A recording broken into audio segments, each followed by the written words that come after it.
Assalamualaikum warahmatullahi wabarakatuh. Welcome to my channel Mr. Idham Tuhuwayo.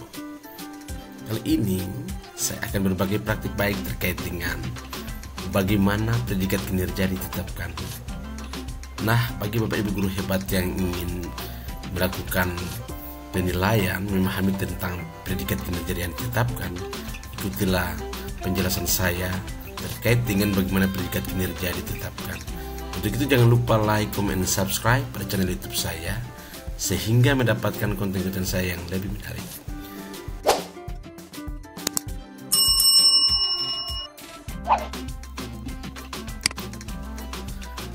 Pertama, kita memahami 4 variabel pengelolaan kinerja dan hubungannya dengan tahap penilaian.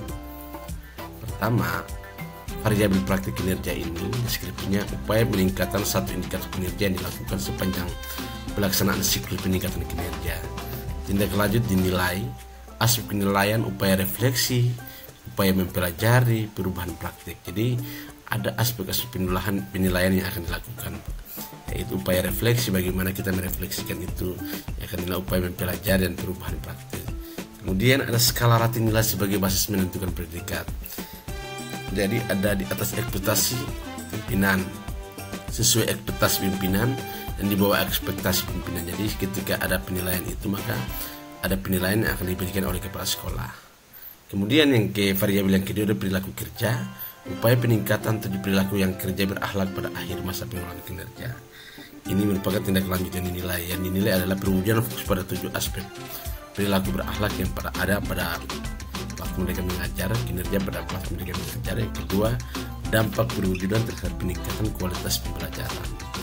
Nah, skala ratingnya nilai sebagai basis penentu yaitu seperti semula, yaitu di atas ekspektasi, sesuai ekspektasi, dan di bawah ekspektasi. Kemudian yang berikut adalah skala pengembangan kompetensi. Di sini deskripsinya pegawai melakukan kegiatan bermaksud untuk menunjang peningkatan praktik kinerja setidaknya 2 jam per minggu, ekuivalen 32 poin. Jadi ada pengembangan kompetensi yang dilakukan oleh guru, seperti mengikuti kegiatan-kegiatan oleh kegiatan webinar, kegiatan workshop, dan sebagainya. Dengan tindak lanjut dipertimbangkan poin pengembangan kompetensi. Skala ratingnya tidak dinilai namun bisa dianalogikan, besar dari 32, lebih besar dari 32 di atas ekspektasi pimpinan. Kalau 32 poin berarti sesuai ekspektasi pimpinan, kurang dari 32 poin di bawah ekspektasi pimpinan. Kemudian dokumen akuntabilitas, deskripsinya bukti akuntabilitas dari tanggung jawab yang dilakukan sehari-hari, kemudian dikumpulkan. Kemudian penyediaan dokumen KOSP, rencana program sekolah, yang harus dikumpulkan. Aspek penilaiannya perlu dikumpulkan agar predikat kinerja bisa ditampilkan untuk pegawai. Jadi Bapak Ibu guru hebat, jika tidak ditampilkan KOSP dan sebagainya, maka tidak akan muncul predikat kinerja yang bisa ditampilkan. Jadi harus dikumpulkan. Selanjutnya, 4 tahapan penilaian pengelolaan kinerja guru di PMPM. Pertama, rekap penilaian kinerja guru.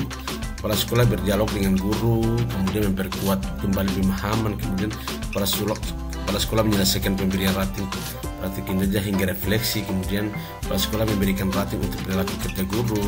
Kepala sekolah mengecek dokumen ketuntasan pengembangan kompetensi. Dan terakhir, kepala sekolah mulai menggugah dokumen akuntabilitas. Selanjutnya, kepala sekolah mengecek pengiriman data penilaian ke dinas. Jadi kepala sekolah akan mengirimkan data-data yang sudah Bapak Ibu guru buat penilaian kinerjanya, rencana kinerjanya nanti akan dinilai. Setelah dinilai akan dinilai ke dinas pendidikan. Kepala sekolah mengecek kembali daftar guru yang perlu dinilai di bawah satuan pendidikan. Kemudian kepala sekolah mengirimkan data penilaian ke dinas pendidikan. Kemudian Kemendikbudristek melakukan analisis dan isian dan data pengelolaan kinerja guru yang sudah diinput di dalam fitur pengelolaan kinerja di PMM. Data digunakan untuk merekomendasikan predikat kinerja organisasi yang akan ditetapkan oleh dinas pendidikan. Jadi nanti Kemendikbudristek akan melakukan analisis, kemudian ada terdapat predikat kinerja organisasi. Kemudian penetapan predikat kinerja organisasi ini, kepala dinas menerima rekomendasi predikat kinerja organisasi untuk satuan pendidikan yang telah selesai melakukan penilaian. Kemudian kepala dinas menetapkan predikat kinerja organisasi untuk satuan pendidikan, dan kepala sekolah menerima setelah Kepala Dinas menetapkan predikat kinerja organisasi atau UNOR, unit organisasi satuan pendidikan. Kepala sekolah menerima predikat kinerja UNOR, unit organisasi dari Dinas Pendidikan. Jadi itu kepala sekolah menerimanya. Kemudian penetapan predikat kinerja guru. Nah, ini yang perlu kita tahu, bahwa penetapan predikat kinerja guru ini, kepala sekolah menetapkan predikat kinerja guru berdasarkan predikat kinerja organisasi. Jadi setelah dinas menetapkan predikat kinerja organisasi dan satu pendidikan, kemudian kepala sekolah menerima predikat itu dari dinas, dan kepala sekolah menetapkan predikat kinerja guru berdasarkan predikat organisasi.